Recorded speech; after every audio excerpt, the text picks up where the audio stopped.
আজকে দেখাবো গরমে একটা শরবতের রেসিপি, যেটা গরমের দিনে পেট ঠান্ডা রাখে এবং গ্যাস অম্বল এগুলোর থেকে তো রেহাই পাওয়াই যায় এবং পেটটাও ঠান্ডা থাকে, শরীরটাও ঠান্ডা থাকে। তা কিসের শরবত? সেটা হচ্ছে লেবু, পুদিনা পাতা, চিনি, বিট নুন এইসব দিয়েই তৈরি করব আজকের একটা খুব ভালো শরবতের রেসিপি। চলুন দেখে নিই। তা পুদিনা পাতাটাকে কিছু পাতা নিয়ে এরকম মিক্সিতে পেস্ট করে নিতে হবে, আমি যেরকম করেছি ঘুরিয়ে নিয়েছি অল্প জল দিয়ে। তারপরে একটা শরবতের গ্লাস নিতে হবে, গ্লাস বা কাপ আপনাদের যেটা ইচ্ছা হয় সেটাই আপনারা ব্যবহার করতে পারেন। আমি এখানে শরবতের জন্য একটা কাপ নিয়েছি। এবার ওই কাপের মধ্যে পাতি লেবুর রস চিপে নিয়েছি, আপনাদের স্বাদ মতো নেবেন। তারপরে ওর মধ্যে পুদিনা পাতার যে পেস্টটা করেছি আমি, সেটা ওর মধ্যে অ্যাড করে দেব। পুদিনা পাতার আরও একটা গুণ আছে জানেন তো, যাদের দাঁতে পায়রিয়া বা মুখে গন্ধ হয় তারাও যদি এমনি মুখেই 2-4টে পাতা নিয়ে চিবিয়ে ফেলেন দিনে 2-3 বার, মুখের গন্ধটা কিন্তু এমনিই চলে যাবে। এটা কিন্তু টিপস দিয়ে ফেললাম, তো এটা কাজে লাগাতে পারেন। এর মধ্যে এরপরে দিলাম চিনিটা স্বাদ মতো দেবেন। চিনিটা দেওয়ার পর এর মধ্যে দেব বিট নুন। বিট নুনটা দিলাম, দেখুন চিনি নুনটা স্বাদ মতো দেবেন। আর তারপরে এর মধ্যে আমি জল অ্যাড করব। শরবতের জন্য জল অ্যাড করব, বরফ দেব। যেহেতু প্রচণ্ড গরম, আজকের ওয়েদারের প্রায় 43 ডিগ্রি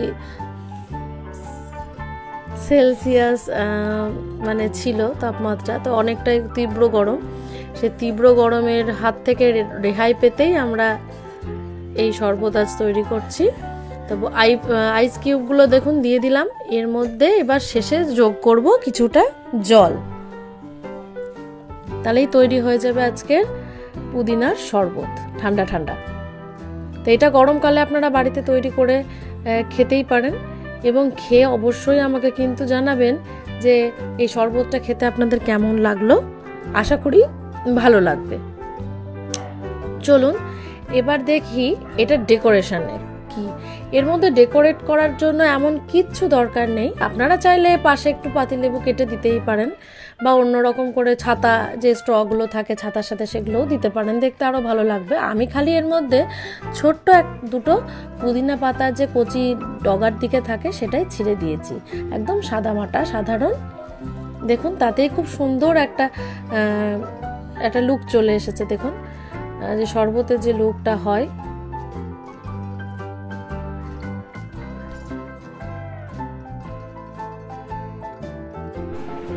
কিছু করছো?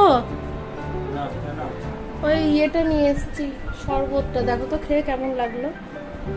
এই যে পুদিনা পাতা দিয়ে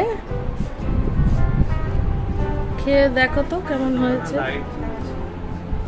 হ্যাঁ ভালো আছে, ঠিক আছে খাও। গরমে এরকম শরবত খাওয়া খুব ভালো, বুঝলে। এবার আজকে গরমে একটা সাদামাটা তরকারি করব রান্না, যেটা হচ্ছে তেলাপিয়া মাছের হালকা আলু দিয়ে ঝোল, যেটা গরমকালে প্রায়শই আপনারা বাড়িতেও তৈরি করেন। কিন্তু আমি কি পদ্ধতিতে করছি সেটাই আজকে দেখানো। মাছগুলো ভাজতে হলে আগে সর্ষের তেল লাগবে, তাই তাওয়া মানে ফ্রাইং প্যানটা আমি গরম করে ওর মধ্যে সর্ষের তেল দিলাম। তেলটা গরম হতেই মাছগুলোকে একে একে ছেড়ে দিচ্ছি, দেখুন ভাজার জন্য। তেলাপিয়া মাছগুলো আজকে খুব ভালো ছিল জানেন, বেশ নড়ছিল। তাই তাজা মাছ নিয়ে আসা হয়েছে। গরমে যতই তাজা মাছ খাওয়া যায় ততই ভালো। এবার এখানে আমাদের বেলডাঙায় তেলাপিয়া এই নড়া মাছগুলো 200 টাকা কিলো বিক্রি হয়, তো আজকেও সেরমই নিয়েছে, খুব একটা বেশি নেয়নি। তো মাছগুলো একে একে দেখুন আমি ভেজে একটা পাত্রে তুলে রাখছি। আজকে আমার মিক্সির ব্লেডটা গেছে ভেঙে, তাই আমার শিলপাটায় মশলাটা বাটতে হবে। এই যে দেখুন রসুন, আদা, লঙ্কা আর কিছুটা জিরে। তা শিলপাটায় একটা জিনিস কি ভালো হয়, মশলা যদি আপনি শিলপাটায় কোনোদিনও রান্না করে দেখেন তো স্বাদটা অনেকটা বেড়ে যায়। এই যে মিক্সিতে আমরা মশলা করি তার থেকে কিন্তু শিলপাটায় বাটলে মশলার স্বাদটা অনেক বাড়ে। কিন্তু কি হয়, প্রত্যেক দিনের এই যে তাড়াহুড়ো কাজের যে সময় বাঁচানোর জন্য আমাদেরকে করতে হয় মিক্সিতেই। আজকে যেহেতু ভেঙে গেছে ওই কারণেই শিলপাটায়। তো আজকে আশা করি রান্নাটা খুব দুর্দান্ত স্বাদেরই হবে। তা মশলাটা দেখুন পেস্ট হয়ে গেছে। এবার আমি মশলাটাকে একটা জায়গায় তুলে নেব। এটার মধ্যে কিন্তু আমি পেঁয়াজ দিইনি, পেঁয়াজটাকে আমি আলাদাভাবে কুচিয়ে নেব। এই যে দেখুন ডুমো ডুমো করে কেটে রেখেছি, এটাকে এবার আমি চাকুতে করে কুচিয়ে নেব। মশলায় কোনোদিন যদি পিষে নিতে না পারেন বা এরকম বেটে নিতে না পারেন, কুচি কুচি করে মাছের মধ্যে ওই তেলের মধ্যে যে ভেজে নেওয়া হয় তাতেও কিন্তু স্বাদটা খানিকটা অন্যরকম হয়। তো আমি আজকে সেই প্রসেসটাই করছি। এরমভাবে কুচিয়ে তুলে রাখছি সাইডে। গরমকালে যতটা পরিমাণ মশলা তেল কম খাওয়া যায় ততটাই শরীরের পক্ষে ভালো, কারণ এত তীব্র বৈশাখ মাসের গরমে বছরে সহ্য করা যাচ্ছে না।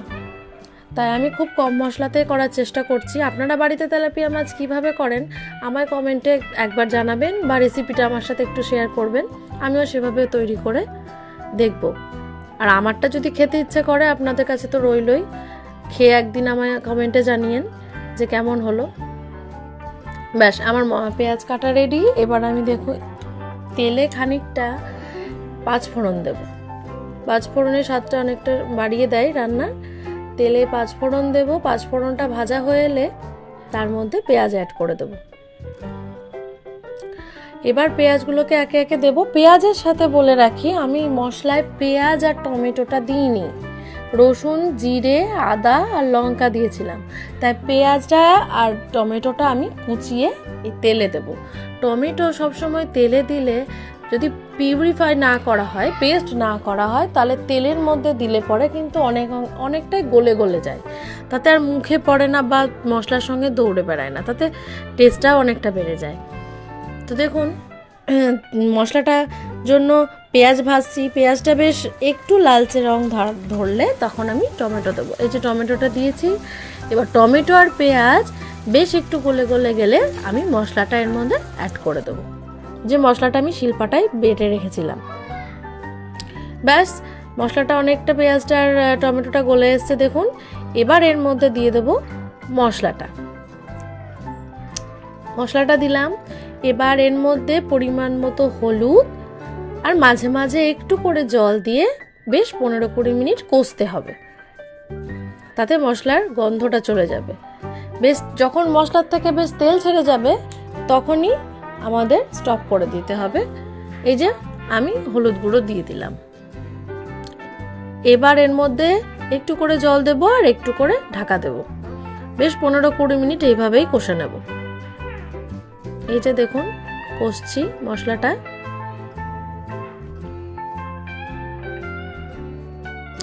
মশলা কষা হয়ে গেলে আপনারা সব সময় চেষ্টা করবেন রান্নার মধ্যে গরম জল, ঈষদুষ্ণ গরম জল ব্যবহার করা। ঠান্ডা জলটা না দেওয়াই বেটার।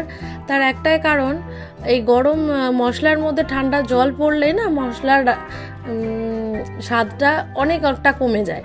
এবার দেখুন আমি একটু চিনি অ্যাড করেছি মশলায়। অনেকে দিতেও পারেন, অনেকে দিতে নাও পারেন, তবে একটু চিনি অ্যাড করলে মশলার যে কষটা ভাবটা থাকে না আদাতে জিরেতে, সেটা অনেকাংশে ঠিক হয়ে যায়, মানে কেটে যায়। এবার আমি মশলা কষা হয়ে গেছে দেখুন, 15-20 মিনিট পর দেখাচ্ছি আমি এটা। তারপরে আমি কিছুটা আলু এরম স্লাইস করে কেটে রেখেছিলাম, সেগুলো আমি এর মধ্যে অ্যাড করে দিচ্ছি। আলুটা কিন্তু আমি ভাজিনি, যেহেতু খুব গরম, যতটা কম ভেজে করা যায় ততটাই ভালো। আলুটা ভাজিনি। এবার এর মধ্যে আমি ঈষদুষ্ণ একটু গরম জল অ্যাড করব, মানে ঝোলে যতটা জল লাগে। আপনারা যতটুকু ঝোল পছন্দ করেন সেই জলের পরিমাণটা কিন্তু আপনারা সেভাবে দেবেন। আমি একটু আজকে হালকা ঝোলই করতে চাইছি, গরম খুব, তাই এই যে ঈষদুষ্ণ জল আপনারা এখানে অ্যাড করবেন। কোনো মতে কাঁচা জল দেওয়ার চেষ্টা করবেন না, তাতে রান্নার স্বাদটা কমে যায়। এবারের মধ্যে স্বাদ মতো নুন দেব।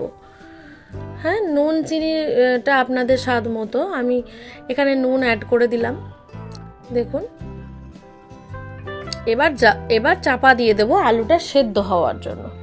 আলু সেদ্ধ হয়ে গেলে আমি এর মধ্যে ওই ভেজে রাখা যে তেলাপিয়া মাছগুলো রেখেছি সেগুলো একে একে দিয়ে দেবো। এই যে দিয়ে দিয়েছি। এবার দেখুন ফুটতে দেব একটুখানি ফুটে গেলে একটু ধনেপাতা ওর ওপর দিয়ে ছড়িয়ে আমি ঢাকা দেব বা নামিয়ে নেব।